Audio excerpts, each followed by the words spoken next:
हाजी साहब ने आखिरी उम्र में फैक्ट्री लगा ली और वो 24 घंटे फैक्ट्री में रहने लगे। वो 16 से 18 घंटे दफ्तर में काम करते थे और जब थक जाते थे तो फैक्ट्री के गेस्ट हाउस में सो जाते थे। हाजी साहब के मिजाज की ये तब्दीली सबके लिए हैरान कुन थी।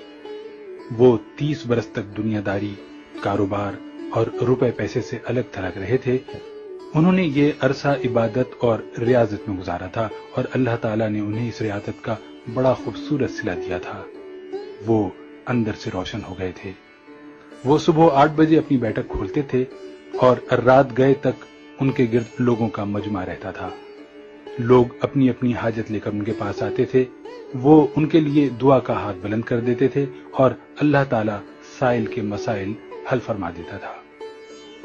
अल्लाह ताला ने उनकी दुआओं को कबूलियत से सरफराज कर रखा था, लेकिन फिर अचानक हाजी साहब की जिंदगी ने पलटा खाया। वो एक दिन अपनी गद्दी से उठे, बैठक बंद की, अपने बेटों से सरमाया लिया और गारमेंट्स की एक दरमियाने दर्जे की फैक्ट्री लगा ली। उन्होंने इस फैक्ट्री में 500 खवातीन रखी। खुद अपने हाथों से यूरोपीय खवातीन के लिए कपड़ों के नए डिजाइन बनाए। ये डिजाइन यूरोप भिजवाए, बाहर से ऑर्डर्स आए और हाजी साहब ने माल बनवाना शुरू कर दिया। यूं उनकी फैक्ट्री चल निकली और हाजी साहब दोनों हाथों से डॉलर समेटने लगे। दुनिया में इस वक्त गारमेंट्स की कमोबेश लाखों फैक्ट्रियां होंगी और इन फैक्ट्रियों के इतने ही मालिकान होंगे, लेकिन इन लाखों मालिकान में हाजी साहब जैसा कोई दूसरा किरदार नहीं होगा। पूरी दुनिया में लोग बुढ़ापे तक कारोबार करते हैं और बाद हजार रुपए पैसे और अकाउंट से ताइब होकर अल्लाह अल्लाह शुरू कर देते हैं, लेकिन हाजी साहब उनसे बिल्कुल उलट हैं। उन्होंने 35 साल की उम्र में कारोबार छोड़ा, अल्लाह से लौ लगाई, लेकिन जब वो अल्लाह के करीब हो गए तो उन्होंने अचानक अपनी आबाद खानकाह छोड़ी और मकरूहात के गड़े में छलांग लगा दी। वो दुनिया के वाहिद बिजनेसमैन हैं जो फैक्ट्री से दरगाह तक गए थे और फिर दरगाह से वापस फैक्ट्री पर आ गए।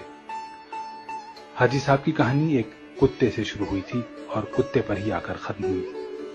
ये 35 बरस पुरानी बात थी। हाजी साहब की गारमेंट्स फैक्ट्री थी। हाजी साहब सुबह सुबह फैक्ट्री चले जाते थे और रात भीगने तक काम करते थे।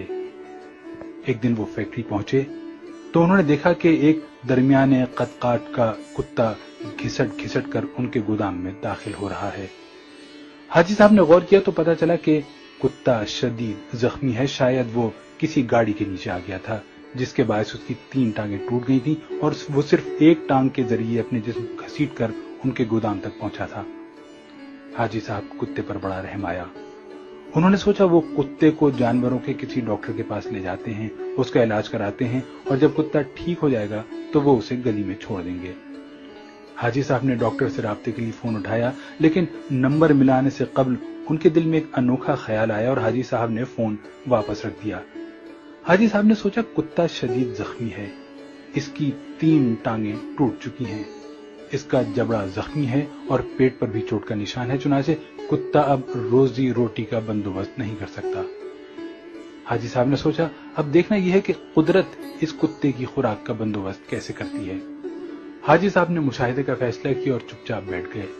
वो कुत्ता सारा दिन गोदाम में बेहोश पड़ा रहा। शाम को जब अंधेरा फैलने लगा तो हाजी साहब ने देखा उनकी फैक्ट्री के गेट के नीचे से एक दूसरा कुत्ता अंदर दाखिल हुआ। कुत्ते के मुंह में एक लंबी सी बोटी थी।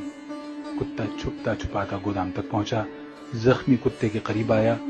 उसने पांव से जख्मी कुत्ते को जगाया और बोटी उसके मुंह में दे दी। जख्मी कुत्ते का जबड़ा हरकत नहीं कर पा रहा था, चुनाचे उसने बोटी वापस उगल दी। सेहतमंद कुत्ते ने बोटी उठाकर अपने मुंह में डाली, बोटी चबाई और जब वो अच्छी तरह नरम हो गई तो उसने बोटी का लुकमा सा बनाकर जख्मी कुत्ते के मुंह में दे दिया। जख्मी कुत्ता बोटी निगल गया। उसके बाद वो कुत्ता गोदाम से बाहर आया। उसने पानी के हौज में अपनी दुम गीली की, वापस गया और दुम जख्मी कुत्ते के मुंह में दे दी। जख्मी कुत्ते ने सेहतमंद कुत्ते की दुम चूस ली। सेहतमंद कुत्ता इस कार्रवाई के बाद इत्मीनान से वापस चला गया। हाजी साहब मुस्कुरा पड़े। उसके बाद ये खेल रोजाना होने लगा। रोज कुत्ता आता, जख्मी कुत्ते को बोटी खिलाता, पानी पिलाता और चला जाता। हाजी साहब कई दिनों तक ये खेल देखते रहे। एक दिन हाजी साहब ने अपने आप से पूछा, वो कुदरत जो इस जख्मी कुत्ते को रिज़्क फराहम कर रही है, क्या वो मुझे 2 वक्त की रोटी नहीं देगी? सवाल बहुत दिलचस्प था। हाजी साहब रात तक अपने اس سوال کا جواب تلاش کرتے رہے، یہاں تک کہ وہ توکل کی حقیقت بھانپ گئے۔ انہوں نے فیکٹری اپنے بھائی کے حوالے کی اور تارک الدنیا ہو گئے۔ وہ مہینے میں 30 دن روزے رکھتے اور صبح صادق سے اگلی صبح کاذب تک رکوع و سجود کرتے۔ وہ برسوں اللہ کے دربار میں کھڑے رہے۔ اس عرصے میں اللہ انہیں رزق بھی دیتا رہا اور ان کی دعاؤں کو قبولیت بھی، یہاں تک کہ وہ صوفی بابا کے نام سے مشہور ہو گئے اور لوگ ان کے پاؤں کی خاک کا تعویذ بنا کر گلے میں ڈالنے لگے۔ لیکن پھر ایک دوسرا واقعہ پیش آیا اور صوفی بابا دوبارہ حاجی صاحب ہو گئے۔ یہ سردیوں کی ایک نیم گرم دوپہر تھی۔ صوفی بابا کی بیٹھک میں درجنوں عقیدت مند بیٹھے ہوئے تھے۔ صوفی بابا ان کے ساتھ روحانیت کی رموز شیئر کر رہے تھے۔ باتوں ہی باتوں میں صوفی بابا نے کتے کا قصہ چھیڑ دیا اور اس قصے کے آخر میں حاضرین کو بتایا، رزق ہمیشہ انسان کا پیچھا کرتا ہے، لیکن ہم بے وقوف انسانوں نے رزق کا پیچھا شروع کر دیا ہے۔ اگر انسان کی توکل زندہ ہو تو رزق انسان تک ضرور پہنچتا ہے، بالکل اس کتے کی طرح جو زخمی ہوا تو دوسرا کتا اس کے حصے کا رزق لے کر اس کے پاس آ گیا۔ میں نے اس زخمی کتے سے توکل سیکھی، میں نے دنیا داری ترک کی اور اللہ کی راہ میں نکل آیا۔ آج اس راہ کا انعام ہے، میں آپ کے درمیان بیٹھا ہوں۔ ان 30 برسوں میں کوئی ایسا دن نہیں گزرا جب اللہ تعالیٰ نے کسی نہ کسی وسیلے سے مجھے رزق نہ دیا ہو یا میں کسی رات بھوکا سویا ہوں۔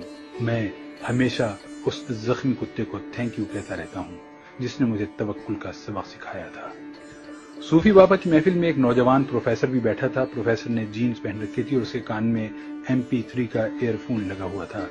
نوجوان پروفیسر نے ایئر فون اتارا اور قہقہ لگا کر بولا، صوفی بابا، ان دونوں کتوں میں افضل زخمی کتا نہیں تھا، بلکہ وہ کتا تھا جو روز شام کو زخمی کتے کو بوٹی چبا کر کھلاتا تھا اور اپنی گیلی دم سے اس کی پیاس بجھاتا تھا۔ کاش آپ نے زخمی کتے کے توکل کے بجائے صحت مند کتے کی خدمت، قربانی اور ایثار پر توجہ دی ہوتی تو آج آپ کی فیکٹری 500-600 لوگوں کا چولہا جلا رہی ہوتی۔ صوفی بابا کو پسینہ آ گیا۔ نوجوان پروفیسر بولا، صوفی بابا، اوپر والا ہاتھ نیچے والے ہاتھ سے افضل ہوتا ہے۔ وہ صحت مند کتا اوپر والا ہاتھ تھا جبکہ زخمی کتا نیچے والا۔ افسوس، آپ نے نیچے والا ہاتھ تو دیکھ لیا لیکن آپ کو اوپر والا ہاتھ نظر نہیں آیا۔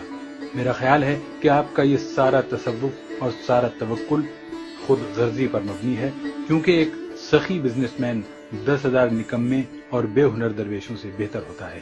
نوجوان اٹھا، اس نے سلام کیا اور بیٹھک سے نکل گیا۔ حاجی صاحب نے 2 رکعت نفل پڑھے، بیٹھک کو تالا لگایا اور فیکٹری کھول لی۔ وہ اب عبادت بھی کرتے ہیں اور کاروبار بھی۔